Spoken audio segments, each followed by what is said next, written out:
राजा धर्म के नाम पर इतना बड़ा अन्याय कर सकता है, ये बात तो मेरी समझ में नहीं आती।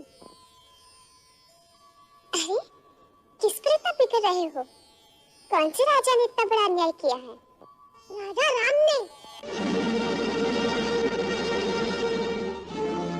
तुम लोग महाराज श्री राम की बात कर रहे हो?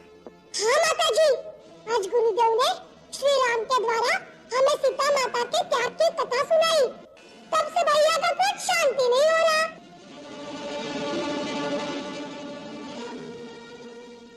कुश पुत्र, श्री राम हमारे राजा हैं।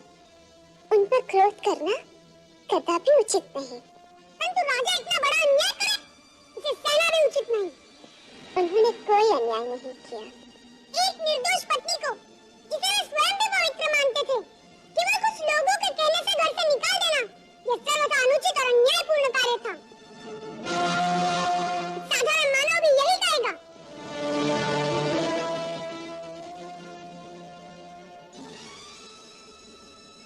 हाँ, साधारण मानव का यही निर्णय हो सकता है, परंतु श्री राम साधारण मानव नहीं है।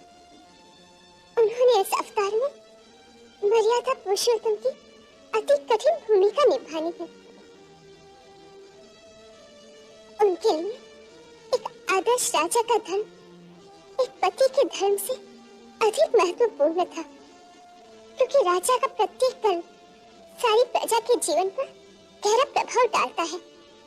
इसलिए उन्होंने वही किया जो एक आदर्श राजा को करना चाहिए। परंतु राजा का निजी धर्म क्या कुछ भी नहीं होता? बेचारी पत्नी को वन के कांटों में बेचकर स्वयं राजमहलों का ऐश्वर्य भोगना ये कहाँ का न्याय है?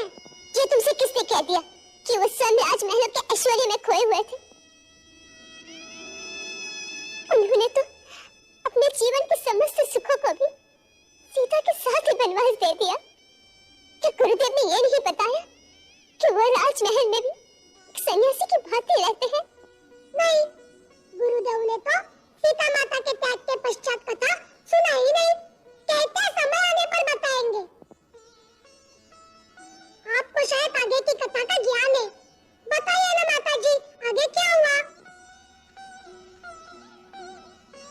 मुझे भी गुरुदेव ने यहीं तक कथा सुनाई थी।